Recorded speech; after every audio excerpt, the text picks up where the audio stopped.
today we are going to make a broccoli and cheddar soup with a ham and cheese melt and some pumpkin oatmeal cream pies. So let's start by making up our cookies because we're going to need them to kind of cool completely before we stuff them with our marshmallow fluff on there.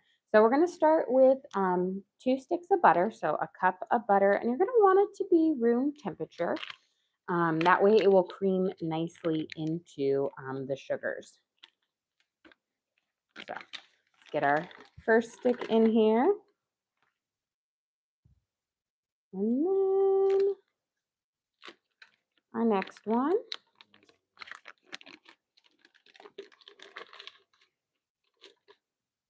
Make sure we get all of that. And then slide this guy up. And I'm just going to give it a quick little spin on to get it going. And then I'm going to bring over my 2 sugars. We've got brown sugar and granulated sugar.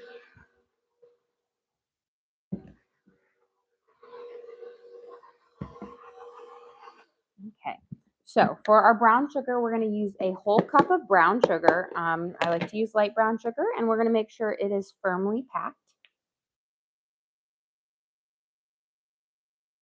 So that's a half a cup. And then we'll use another half a cup more. And then we're going to add in 3/4 of a cup of granulated sugar. Get this, and then we'll cream the sugars into our butter.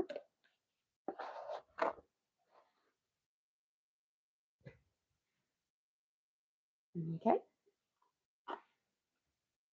Get those creaming. Slide this over here since we're done with the sugars. And clean up a little bit of my sugar mess.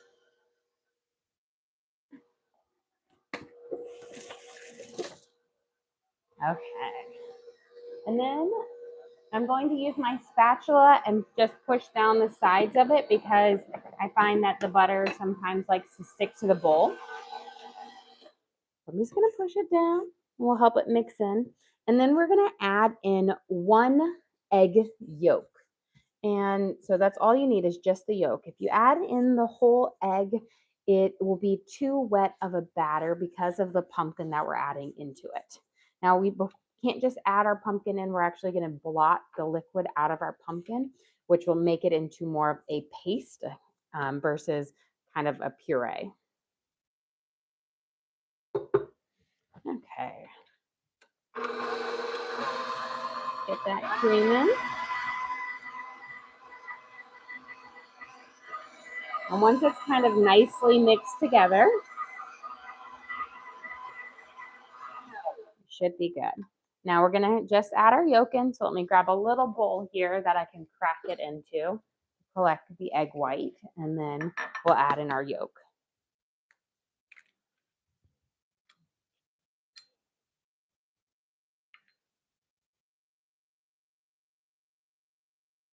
I'm going to try not to get any of the white because, again, I want to be minimal in amount of extra liquid I'm adding to this dish.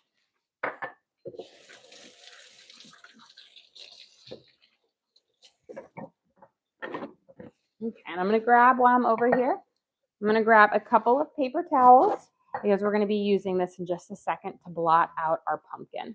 So let's mix in our egg. Yeah.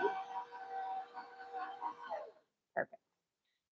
You got a comment that you're wearing shoes today. I am. So I have been doing this, my garage kind of clean out. We're reorganizing, kind of like a big spring cleaning, but I have been in there because we have a dumpster right now, and I've every little thing out of there, reorganizing everything, kind of getting a new system in place. So I've been out there, and it's chaos central right now, but it's going to be so nice, and we're making more room so that we have a bigger kind of exercise area to work with for it.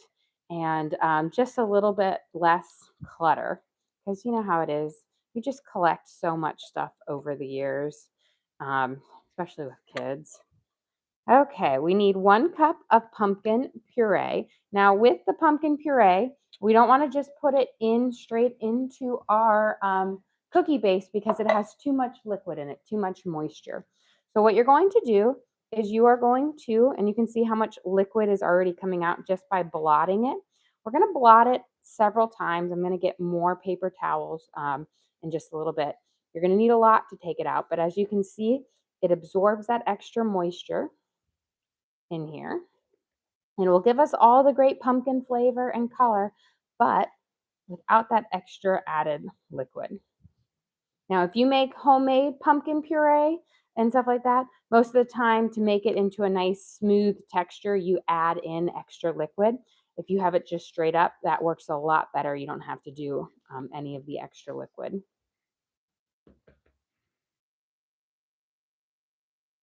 So we're dabbing it all around, and it always amazes me how much liquid you get out of it. But this is a very, very important process because otherwise you'll have your batter will be too gooey. We'll get some more paper towels. I should flip it over.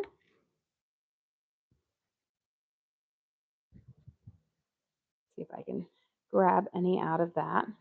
So 1 whole paper towel already soaked up with just the liquid from it. And this is going to make an oatmeal cookie that isn't cake-like, but it will be soft and chewy, which is what you want for like an oatmeal cream pie. So it'll be so lovely. It's the same thing when I make my pumpkin snickerdoodles. This process really gives you the right texture. Otherwise, so many times when you have pumpkin in a cookie, it's like a cake-like cookie. And for me, I really love the chewy cookies that are just so good. I think we're pretty good here. We're getting most of it out here. And you can see it's shrinking in size to where I've got this cute little mound.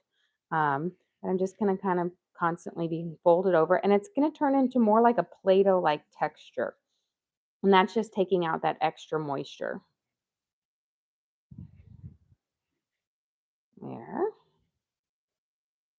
So it's kind of like a cup will reduce down once you've taken all that almost down to like a half a cup. So we're going to add our little ball of Play-Doh in, or Play-Doh, pumpkin in here. It does kind of look like Play-Doh of pumpkin into our base here. Now that it's blotted out, and you could probably blot out even more mixture, but once it gets to that texture where it really holds its form, then it's good. We're going to mix that in with our egg and our butters and our sugar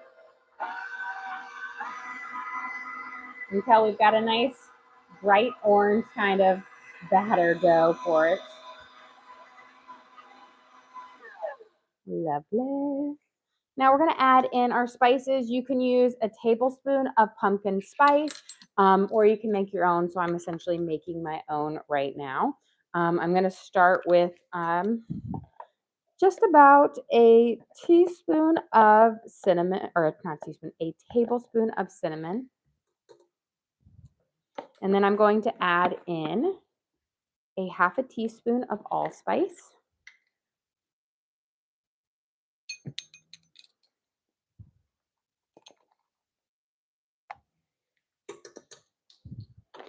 And then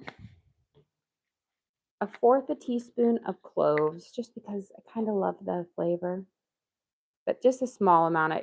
Their cloves have pretty strong flavor for it, but you can always omit them if you don't. It's more of a Christmassy flavor. And then we're going to do about a fourth a teaspoon of nutmeg. And nutmeg, I find, is that secret ingredient that's typically missing in oatmeal cookies, which I absolutely love.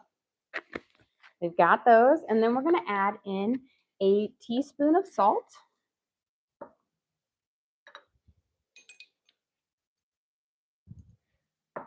And a teaspoon of baking soda.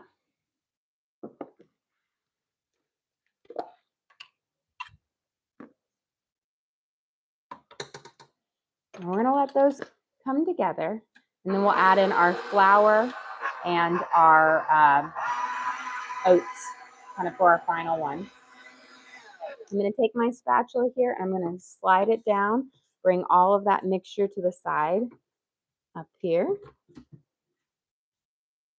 But you can see it's not like a batter, but more of a thick base, which is what you want, because if it's too thin, you're going to have cookies that just spread out, and these won't spread out. They'll be nice and like a nice chewy cookie.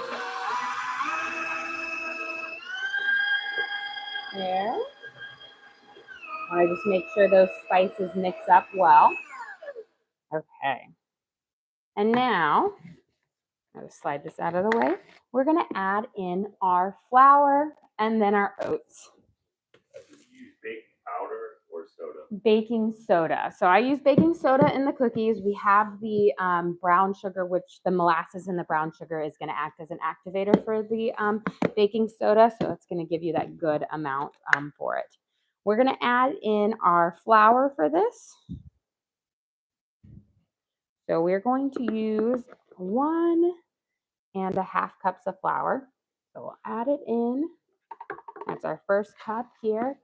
And not 1.5, 2.5. We're going to do 1 3/4 cups of oats, 2.25 cups. Yes, 2.25 cups of flour. Yeah, my brain. So pretty much just like your regular cookie recipe that typically always has 2.25 cups, like my chocolate chip recipe has 2.25 cups. I'm going to say it's a little bit different from my oatmeal cookie recipe. So that's 2 and then 1/4, because my oatmeal cookie recipe has 2.5 cups of flour in it. And 1/4 cup more.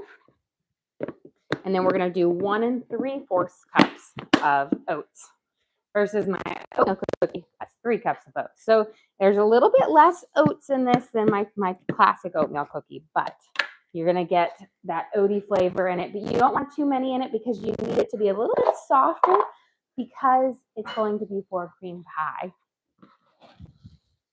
So we have 1 cup, and I'm using old-fashioned oats. You could use quick oats or old-fashioned. Either one works. You just don't want to use those steel-cut oats. They'll be too crunchy for this, and your oatmeal cream pies will have a really gritty texture. And then 3/4 cup more.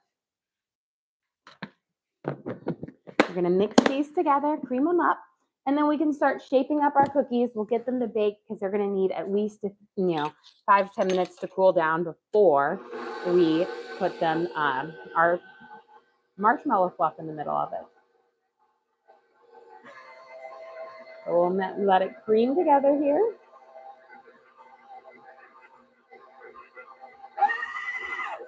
There. And it's slowly working in. I'm going to take my spatula here. I'm going to push it down, but you see how we don't have a wet batter, which is what you want, because if your batter is too wet or your dough is too wet for these cookies, they're going to spread and not hold. Let's peel off all of this butter, kind of cream that in there. And I'll get these last little bits mixed in. There we go. And perfect. Take this off. And then I'm just going to take my spatula here. I'll take off any little bits on here, and then we'll give it just one good stir, and then we'll start shaping these guys up.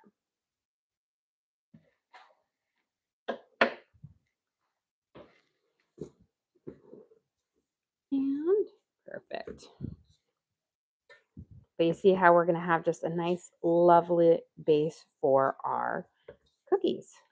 Yo has a question for you. What's for dinner tonight? So I think I'm going to use a sirloin cap, but I'm not sure exactly what I'm going to do with it yet. Choices, too many choices.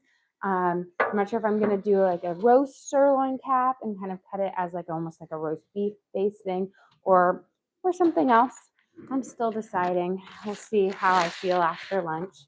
That will be my deciding factors, how I want it. Let's start off with a little bit of parchment paper here. And slightly earlier. Slightly earlier, yes. We're gonna have we're gonna cook between my daughter's gymnastics and soccer practices, since we've got to kind of go with our flow with our schedule here.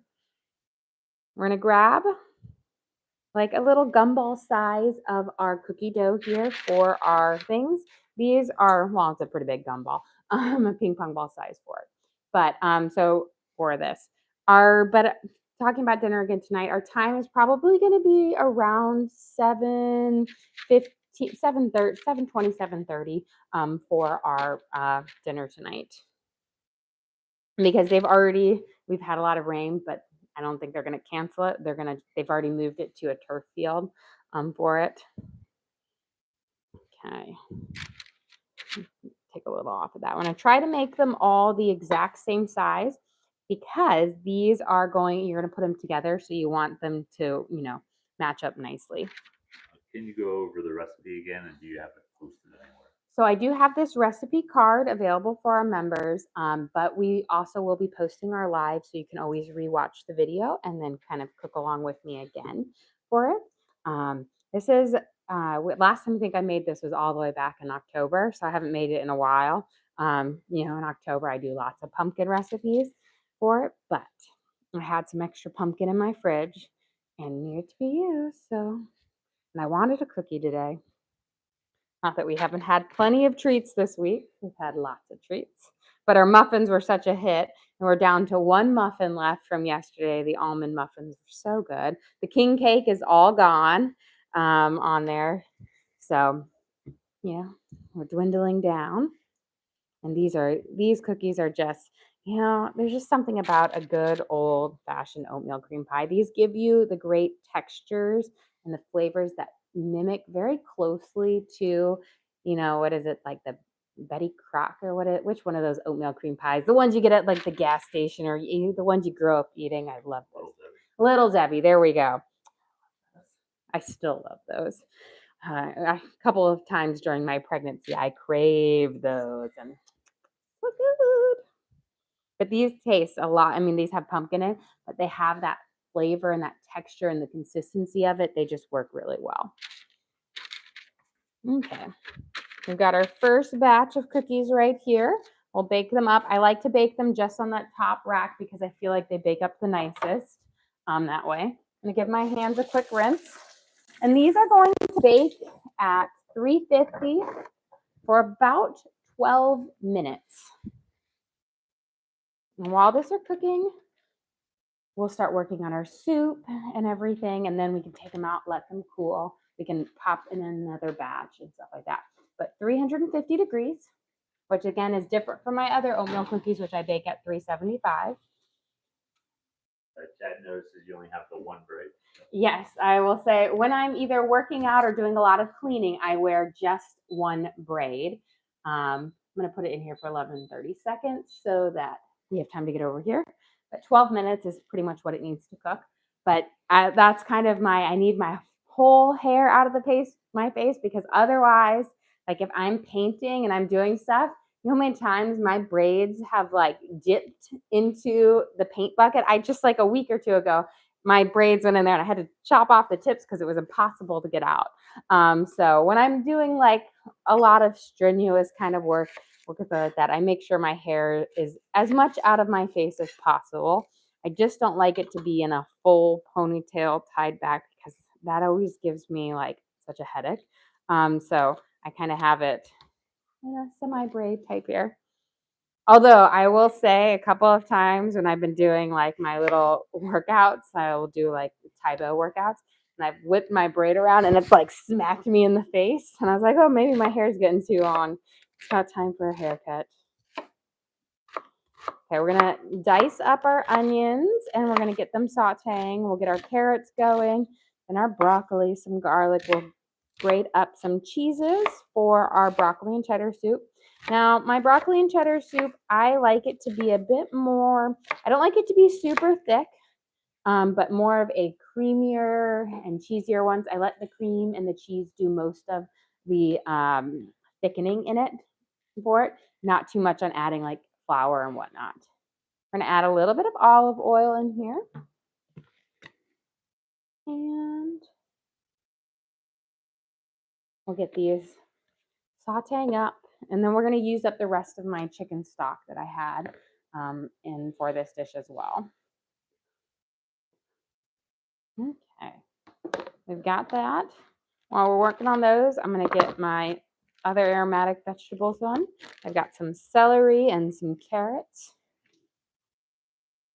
I swear these carrots are, it's so funny. Sometimes I get carrots and they're like tiny in the bag on like the big 2-3 pound bag. These ones were really, really long.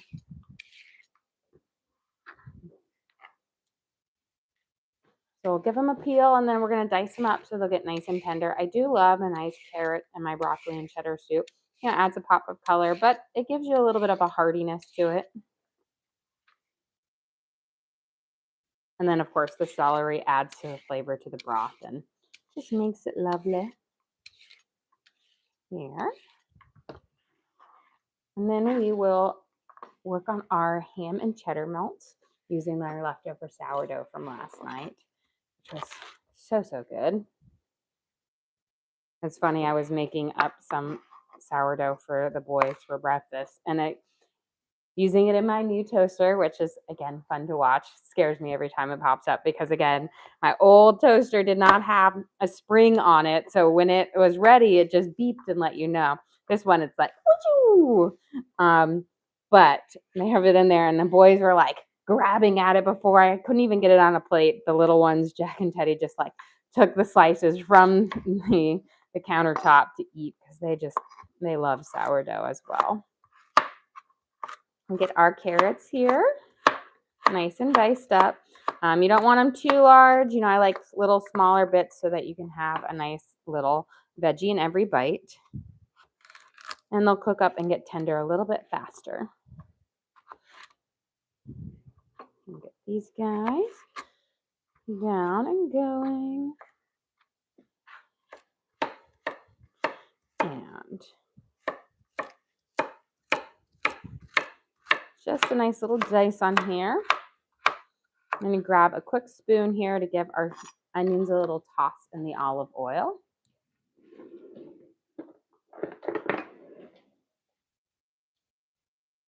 Kind of coat them up. And we'll let them start that kind of caramelization process, which brings out their natural sweetness and just makes their flavor so lovely. And then for our cheeses today, we are going to use a mixture of cheddars. I've got some Kerrygold Cheddar Reserve, which is like an aged sharp white cheddar. And then I've got just a sharp yellow cheddar, which is a little bit smoother, a little bit more mild. So we'll use those for the cheese base in our soup. And sometimes I go all yellow cheddar in the broccoli, which is more of that traditional look, although or sometimes I do like a white cheddar in broccoli soup, which is also very, very delicious. You get more of that sharp flavor on it. And I tend to like that over a mild cheddar because it really brings out that nice cheese flavor. You should use white cheddar, purple broccoli. Purple broccoli? That's purple cauliflower. I could make a cauliflower and cheese soup. That would be, except the only thing I say, when cauliflower cooks up, it's more blue than it is purple. And if you roast purple cauliflower, it just looks black. It always looks like it's burned. And I'm like, it's not. It's roasted, I swear. Yeah. Get our celery here diced up. These are great aromatic vegetables, which will add a lovely, flavor to the broth base of our soup, as well as a nice, good, they're a firmer vegetable, so they add a good texture to it as well. Here.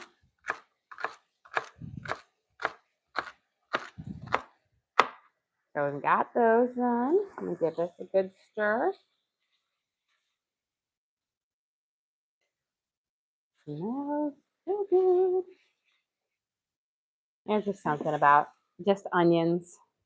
It's one of those things my kids come down, oh, it smells so good. What are you cooking? And I'm like, it's just onions. It's just garlic. I haven't done anything yet. But It does make your house smell wonderful. And I always sit there and I'm like, we always have these like sweet smelling candles. It's probably for a good thing because I think if we have like a sauteed onion candle, you'd just be hungry all the time because you'd be like, I need to eat. It smells so good. Give this a nice little toss. Kind of coat them up with our carrots and our onions here. We're going to mince up some garlic. Add that into our soup. Adds a nice, again, another aromatic note to the broth level for it, which will be lovely.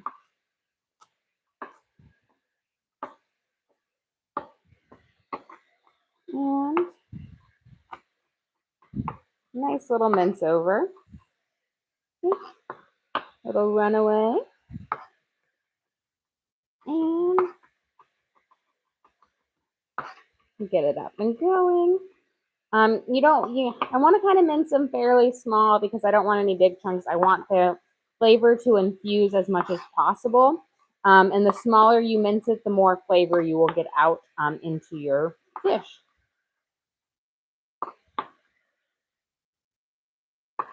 There we go. So we've got about a tablespoon of freshly minced garlic. You can get that in there as well. Well, thank you, Judy. We appreciate that. I'm going to give this a nice stir and mix it around here. And coat it up. Now I'm just going to give my hands a quick rinse because it's pretty garlicky.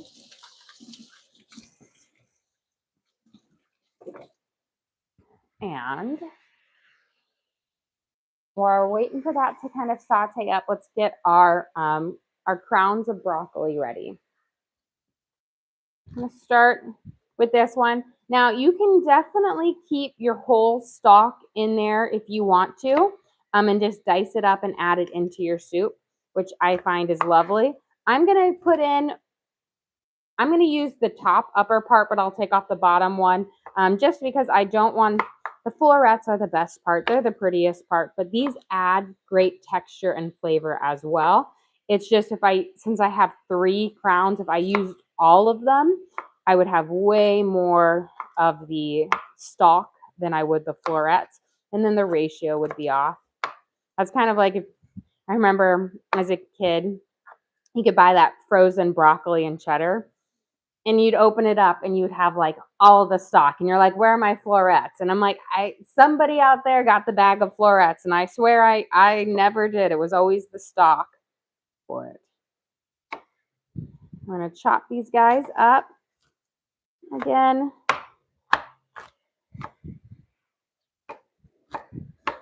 You don't want any super huge pieces of broccoli in your soup because it'll be difficult to eat.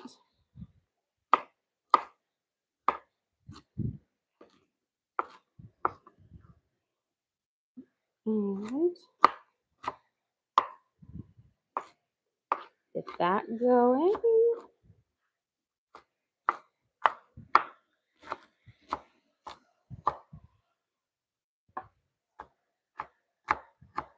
And these will shrink down a little bit when you cook them. I think I'll just use the small one more because I don't think we need all of it. Here. The broccoli was on sale at the store, so I was like, yes. I always love it when you get a good sale on something. Okay. Looks like we've got our broccoli chopped up. I like to use fresh broccoli over frozen, but you could always sub it in. Fresh broccoli tends to keep its texture a little bit better, while frozen broccoli tends to get a little bit mushy. So if you're going to use frozen, you're going to want to add it in towards the very end so that it doesn't get too mushy. Okay. Now, before we add that in there, the broccoli, we're going to add in some spices first. That way they can touch the bottom of the pan, get a little bit more heat. We're going to use a little bit of black pepper. We're going to do about around like a half a teaspoon or so. I've got some dried oregano. I'm going to use around a teaspoon. Let's take a quick pause. We're going to go grab our cookies out of the oven here. Wipe my hands. Mix it. So let me grab my oven mitts. Looks like we'll grab this. And I'll grab a little thing to put them on. Beautiful. So we've got our little cookies here. We've got our first round. We're going to let them sit and cool down. They're going to flatten out a little bit when they cool. They're just hot and puffed up, but they should shrink down a little bit. And then once we get we'll roll out our next one. You're going to want to leave these on here for it. Let me get this on there. So here are our oatmeal cookies. As they cool down, they'll shrink down a little bit for it. I might need to push them down just a smidge on there for it. You know, it just depends on how much liquid you soaked out of it. I apparently did a very good job on this round, but that's a-okay. And oh, you know what it is? I forgot to add my vanilla to it. That's what it is. Don't worry. We can add a teaspoon to this batter. That's what it is. I was like, there's something off of it. That's how my brain. Those one will just have not as much of a mellow flavor. It's not going to change the texture of it so much as you'll get a little bit of a flavor to it. I set my vanilla out. I set it out over here. So what we'll do is we're just going to add, because we've used up half of our batter, I'm only going to add 1 teaspoon of vanilla. I had 2 teaspoons in there, but this is what it is. Well, and now we'll see what it looks like when we add this in here. They'll still taste the same on there. Stop touching my cookies. Okay, let me mix that in there real quick. I'm actually going to get in with my hands and work it together. And it's funny how just like one little extra bit of liquid, even though it's a teaspoon, it's going to make a big difference. It's funny. There we go. Even the dough is holding better together with it. I was wondering, I was like, gosh, I must have done too good of a job blotting out that liquid. Okay. Let me slide my hands over here. Let's get our extra spices and our broccoli in, and then we'll roll out these cookies and we'll get them going for it. And we can see what the difference a teaspoon of vanilla makes on cookies. This is a good science experiment, guys. But luckily, it's not going to change too much of the flavor profile for it. Oh, I was going to do half a teaspoon of thyme. So I did a teaspoon of oregano, a half a teaspoon of black pepper, half a teaspoon of thyme.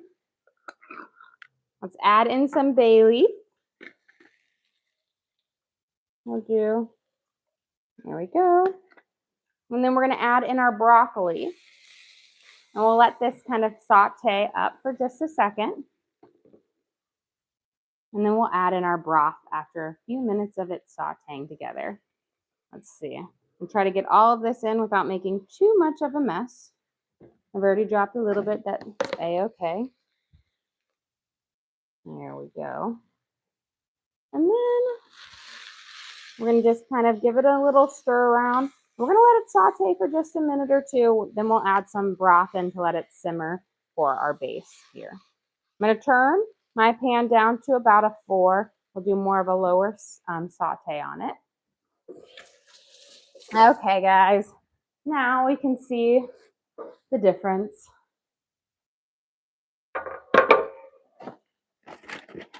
And we got our baking sheet out. We'll roll these guys up.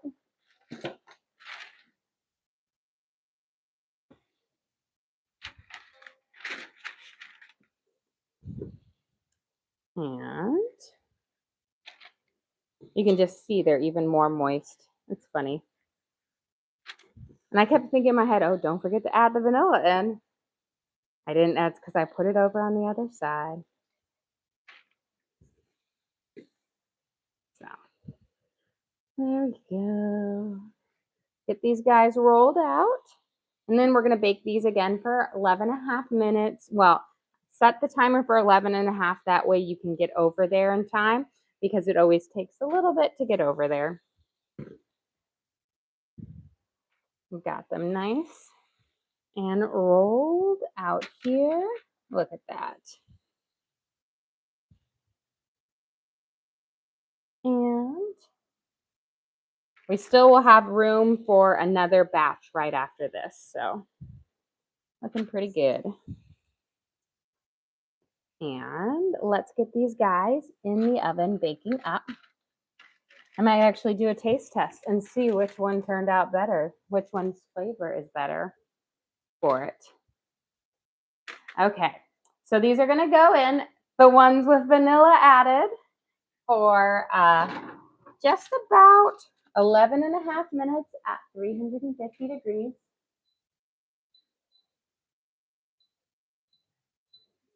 There we go. And we can start adding in our broth to our soup for that. We're going to use the rest of my chicken stock on there, and then we'll add in, we'll let it simmer for a little while to cook up the broccoli, and then we'll add in our cheeses and cream, but I don't like to do that until the very end because you don't want your cheese to kind of get stuck to the bottom of your pan. And again, I like to have a more brothy based broccoli and cheddar soup. But if you like a thicker broccoli and cheddar soup, what you would do is you would add in about 2 to 3 tablespoons of flour right now into the base of your vegetables. Let it kind of heat up. That way, when you add your liquid in, it would thicken up a lot more. But for me, I don't like it to be super thick. We're going to use up the rest of my homemade stock that we made the other day using our roast chickens for it. And then I'm going to use a little bit of water and some chicken bouillon to make up for it. We're going to use all of it because it will add great flavor to this. I've got about 1.5 cups or so. We're going to use this, mix it in here. It's really thick right now because that's just the natural like gelatin from the bones and cooking overnight, thickening up in the fridge. And so once you get it hits the heat, it's going to turn into a nice broth base under there. We're going to mix this around, coat it up. And then what we're going to do is I'm going to add water until it kind of just barely covers the top of my vegetables. It's probably going to be around 2 to 3 cups. Do a little mix in, coat it up. Because again, I like my broccoli and cheddar soup to be very, very chunky and full of veggies. Here. Nice little mix around. So far, I've added in about 1.5 cups. And we will add in a little bit of cream at the end, but you don't need a whole lot of cream to get that creamy flavor. A little goes a long way. And I think that's good. They're all just about covered. So I used about 3 cups of our water in there. And then I'm going to use a nice spoonful of our chicken bouillon. And you don't need to use quite as much as I normally, so I've got a smaller spoon, but we're still going to give a good kind of heaping spoonful. I'll taste it in a little bit to see if I need it, but I need about 3 teaspoons or a tablespoon of this. But we don't need to add any extra for our stock because our stock is well seasoned up. We're going to let that simmer here. And while this is simmering, let's get our grilled cheeses going for it as our cookies are cooling. So we're going to make a ham and cheddar soup. Here, I'm going to just move this guy over there. That way I have some elbow room because otherwise I'll knock stuff over. I always say, I won't do that. I won't do it. I'll be good. And without fail.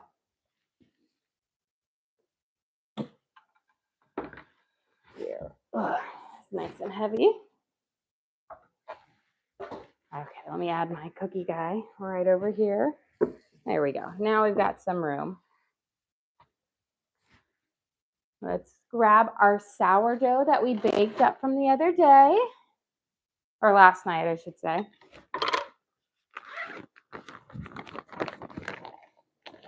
So this is our mega loaf from last night. We ate up, nice, beautiful, still very, very soft. I will say this loaf was like one of my best loaves. It just had that perfect, it just turned out really, really well. You know, sometimes you get them and they're like good, but sometimes they're just like a whole nother level. And this was one that was so good. And, you know, the reason why, like, I've been wanting this, you know, a new toaster because I wanted one that could fit, like, have them long slices instead of, you know, the little small, short, stubby slices. And this is why, because when you make sourdough like this, it is one long piece and it will fit in there. Cut that one very, very thick for some reason. Okay. Somebody gave the hint or the tip in the comments the other day to cut the sourdough upside down. So we'll see how this works. Although the problem is it's not cutting well on that way either. Okay. I normally use my loaf pan for my sourdough. I'm struggling at this today, guys. This is apparently I have forgotten how to cut bread. There we go. Well, this will be the cameraman's. There we go. Beautiful. I like the term videographer. Be the videographers. Okay. And a little bit better. This one, it's just because it's so round. I should have just cut it in half and made half slices. Would have been easier. And we're going to make it through, guys. Trust me. Voila. We'll flip it over. We'll do it like that. And perfect. Okay, let's get these train wreck of a slices. Coat it in some butter. And then I'm going to turn on my griddle pan so that it can start heating up. Make sure my soup over here, I'm going to turn it up just a little bit longer so it can start to boil. I'm going to have to try to find the smoothest side of each one of these because, again, I'm going to trim this one off. If you have these thick ridges, it just does not like toast up well. Okay, that's a little bit better. So a little bit of butter. Get that start to warm up. I'll have that one on there. Which one is the pretty side? This one turned out well. I just made it exceptionally thick. This one might take like 3 years to heat up. And we'll get that one going. Here we go. Okay, we've got this ready. I'm going to grab my cheese from over here, which is the same cheese that we're going to be using in our soup. I'm going to grab the yellow one because it melts a little bit smoother. And we'll move over there. We'll get our cookies out here in just a minute or two. I think they've got, let's see, 3.5 minutes left on them. They are cookies that take a smidge longer than most cookies, but that's because you want to cook that pumpkin in there. It takes a little bit longer for it to cook up. Let's add our thin layer of cheese on here. And I'd like to do, grate my own cheese because it really does give you nicer. Okay, this is so thick, guys. I'm going to have to try to cut it down just a little bit because I'm like, I can't, it's not going to. I was like sitting here, it will never cook through. We're just going to say that the sourdough won on this one today, but it will still make a great sandwich. It might not be the most beautiful sandwich, but still tastes good.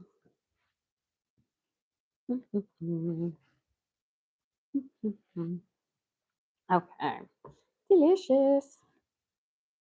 And now we're going to slice up some ham. Now this is where I have my kind of little tip when buying ham. I rarely buy just sandwich meats ham. I buy a little kind of chunk like this because this ham you can use in sandwich meats. You can use it in omelets and in soups and so many different things because it's just one big, thing. You just cut it thinner for sandwiches. Oh, where'd you get the cheese slices? This is another one that I received as a gift. I believe I got this one from my mom. And it looks like it is and it's German because it says Bauernkäserei. So it is did not get it here. I will say I have a ridiculous number of cheese slicers, but I have never bought a cheese slicer on my own, but I own like 10 of them. I get gifted them a lot because I just love cheese. We're going to slice up our ham nice and thin-ish.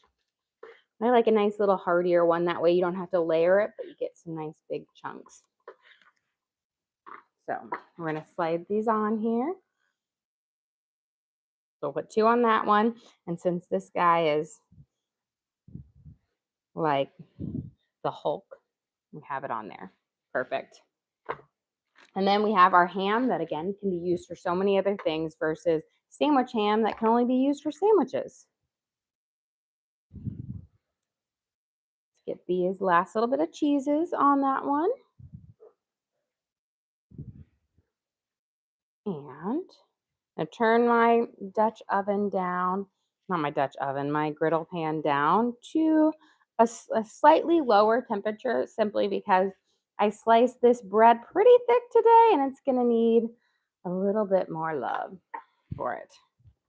Here we go. And voila. I'll slide these guys over here and we're going to go start grating our cheese for our broccoli and cheddar soup over here. Let me just slide this out of the way so that when we grab our cookies out here in just a second, we'll have room for them. And our marshmallow fluff. Okay. I'm just going to shake off my little broccoli florets here on it. And let's go grab our cookies out since they are nice and ready for them. And then we can have those cool up for it.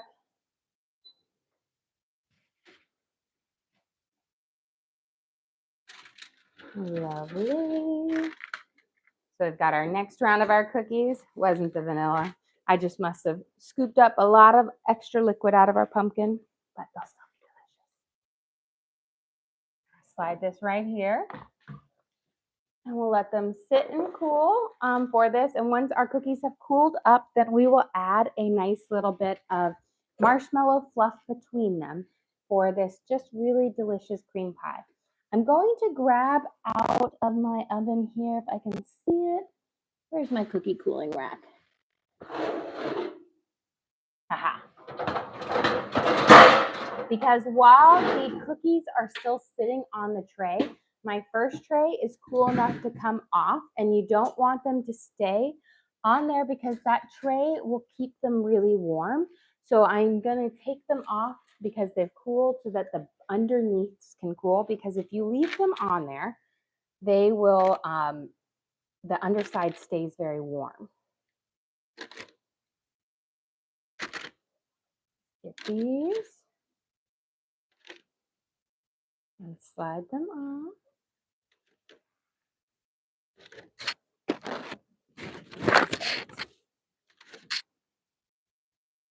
And move that right over here. Now let's get our cheese grated up for our little broccoli and cheddar soup. So I've got my extra sharp white cheddar, so this is a reserve, and then I've got some more of a mild cheddar. I'll break that in here. You're going to need about, I want to say 2 to 3 cups of cheese. It's not a huge amount. It's not like mountains and mountains of cheese, but you'll add it in little batches once it's kind of like cooled down a little bit for it. And then it will slowly melt and go into the broth base, which will help thicken it up and just add, again, that nice cheesy flavor. And we'll get through here. And I always say a little bit of cheese, when you grate it, goes a long way. So we're going to do 1.5 kind of cups of each one. And I prefer to use freshly grated cheese because it melts a little bit nicer. So in the store, cheese, like grated cheese, has coated in like an anti-caking. It's a big piece of cheese. Is coated with an anti-caking agent, which prevents it from melting and sticking together, which is great because you don't want to have a cheese block when you're in. But the problem is then when you want to use it in a dish that melts, it doesn't melt as well. You can always give your store-bought cheese a little bit of rinse in cold water to kind of get rid of that. But I will say grating your own is cheaper and it's really not that difficult. And I will say it saves you a pretty penny. We'll get through here and get this up and going. You can see which ones grate a little bit nicer than others. And here's for some cheese facts. There we go. I'm going to taste my broth here and see how it is kind of cooking up and see if I need to add anything before we start kind of bringing in some cream and other flavors.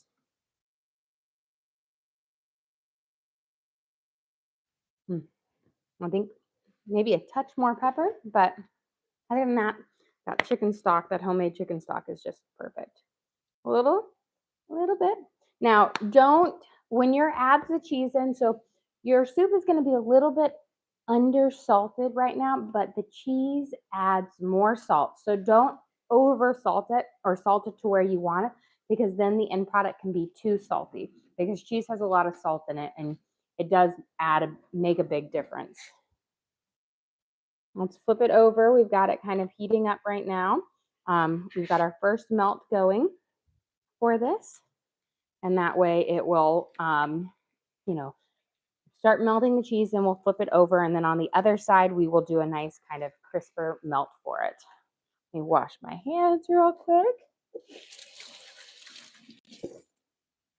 And let's get that going. Got it on a 4 here. Let's roll out these last bit of cookies for it and pop them in the oven. I don't know if we'll still be around when they come out, but at least they'll be ready and going and cool. For these, you can make them smaller or bigger, depending on just what size that you want for it. But I don't like to go too big because then it's like too big cookies. Give them just a little on here. And this makes, again, I'm going to probably end up making about 36 cookies, which makes 18 oatmeal cream pies. So plenty of cream pies.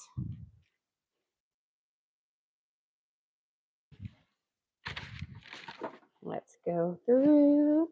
And the trick is try not to eat the cookie dough, because a couple times when I make them, I ate too much of the cookie dough, and then I had like an uneven number of cookies. So if you're going to make them, make sure you eat the right amount of cookie dough for it. Okay. Let's get these. I think, do I have enough? I don't have enough to make. We'll add a little bit to each one for it. And then we're going to pop these in the oven and let them bake up here in just a second. Got a smidge bit of cookie dough on each one. Ha ha ha.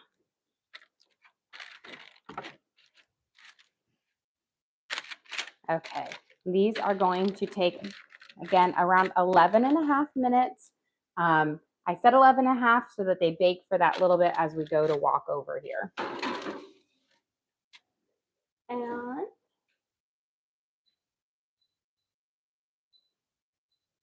okay. And let's see if let me grab my cream while I'm right here because it's right up here. We're going to use this for our soup. I'm going to wash my hands real quick because I got a little bit of cookie dough on them. And we will get our soup kind of mixing up here, but let's see if we're ready for our flip. And then we'll be able to kind of our first round or two, start stuffing some of our cookies. I'm going to take off our second batch and I'm going to place them on our cookie cooling rack. I'm going to do it right over here. So we'll be assembling them. Now, I will say when we assemble the cookies, you want to use less marshmallow fluff than you think you're going to use. I remember the first time I ever made a cream pie and I used the marshmallow fluff because some people make cream pies with buttercream frosting. I used way too much and it was just like oozing out. So it's actually a really small dollop of it.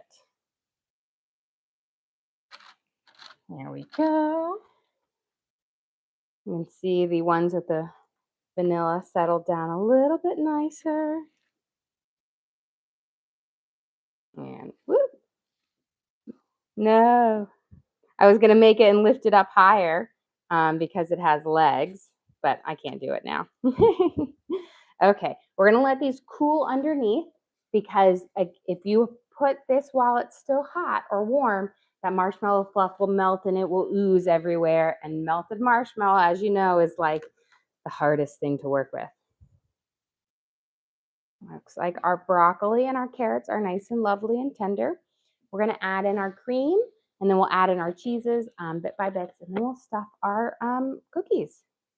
So we're going to first add in about, I want to say around 1/3 cup of cream for this. And we will mix it in and I'll see if I need a little bit more. I always say a little bit of cream goes a long way. You know, a lot of people think cream-based soups are just chock full of them. A lot of places they can be, but you can get that creamy flavor with just a small amount. Might add one little splash more.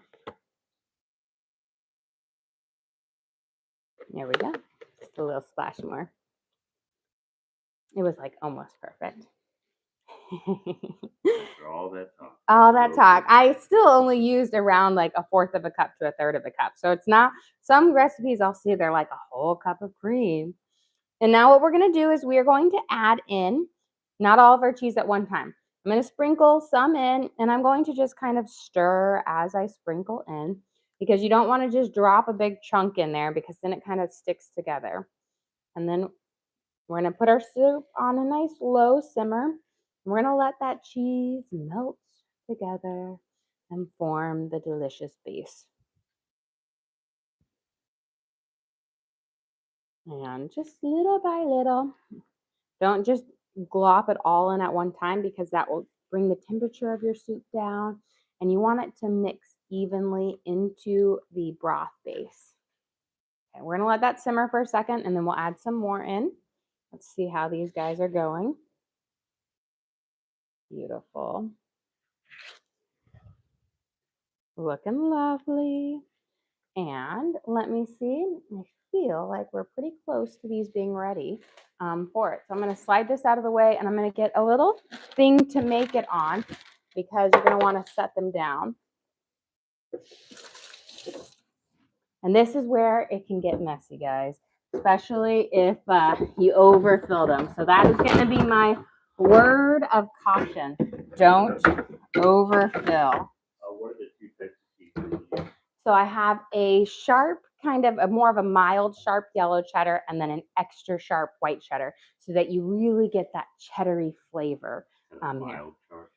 Well, it says it's sharp, but it's very mild. That's why I said the wrapper says sharp cheddar cheese, but their definition of sharp is not my definition of sharp. So it's a mildly sharp cheddar cheese, but it's more sharp than They're mild cheese. Okay, not a very, very secular definition there. Okay, we get our marshmallow fluff here. You could always make buttercream, but I find buttercream is almost too sweet for this. Plus, marshmallow fluff is my 10-year-old daughter. One of her favorite sandwiches is a fluffernutter sandwich, which is just peanut butter and marshmallow fluff. And she just loves it. And I have to say, it's pretty good. So we're going to start. You're going to put a little teeny tiny bit right here in the middle like this. And then when you squeeze these two cookies together, it's going to come all the way out to the sides like that. If you overfill it, it will ooze out the sides everywhere. So a little goes a long way. You want about a teaspoon of marshmallow fluff per cookie. Now, it depends what size cookie you make. If you make the really big cookies, then you can go a little bit more. If you make them smaller, you're going to go a little bit less. And trust me, a little bit of marshmallow fluff goes a long way. It's sweet, but delicious. Let's add in a little bit more cheese here.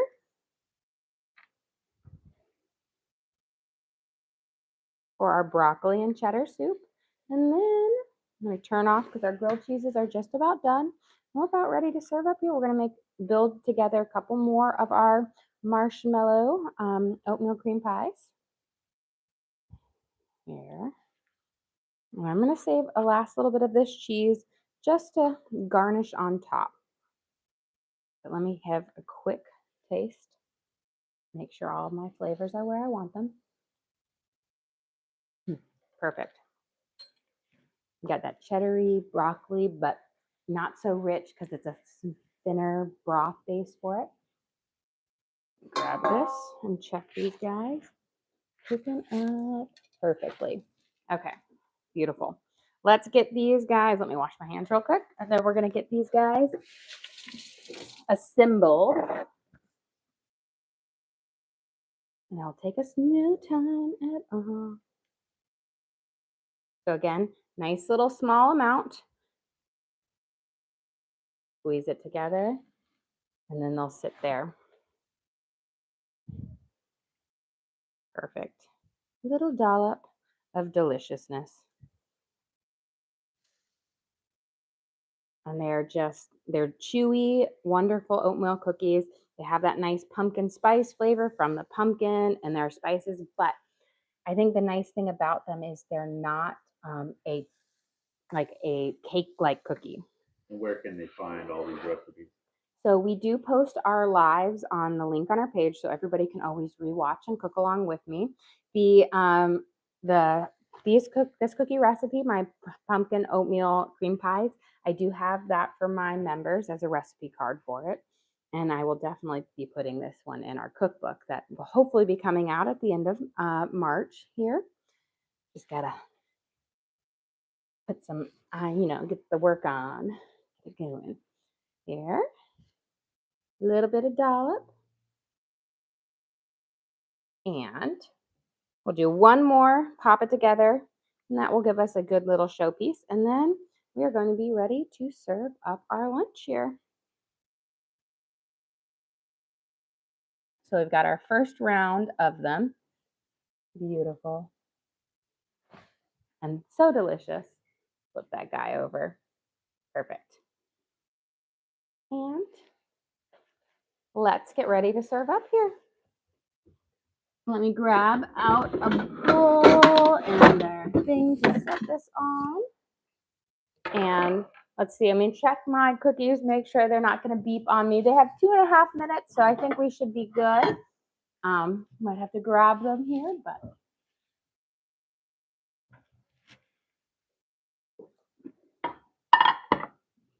And let me grab one of my grilled cheeses right here. I'm going to grab this guy because they'll hold together the best. Take my broccoli off on this one.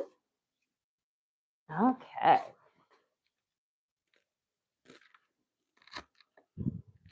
For lunch today, We have our homemade cheddar and ham melt on our homemade sourdough bread with our sharp cheddar cheese and sliced ham. We toast it up and we cooked. And then for our soup today, we have our broccoli and cheddar soup that we are going to serve in here with broccoli, carrots, onions, celery, and then we have our white cheddar and our yellow cheddar in here. We use my homemade chicken stock as the broth base with a little bit of cream, oregano, and thyme. We're going to top it with a little bit of our cheese, and then for our special little treat at the end, we have a delicious pumpkin oatmeal cream pie for a sweet little treat at the end, just that perfect oatmeal cream pie and that marshmallow mixture. Well, guys, thank you so much for joining us here. Don't forget to like and subscribe. I try to do live cooking shows every single day, kind of show you what we're making for our family and hopefully teach you guys something along the way. Again, we do upload all of our videos to the link on our page. So if you ever want to recreate any of these recipes at home, you can just go to our page and search for what we made, and you can watch and cook along with me again. We also have a link to our Amazon storefront that has all of our different cooking gear and gadgets in it. I've got my hex-clad griddle pan, my Dutch ovens, my knives, my cutting boards, all the different things that I use in the kitchen I have in there for you guys to check out. But again, guys, thank you so much for joining us here. Don't forget to like and subscribe.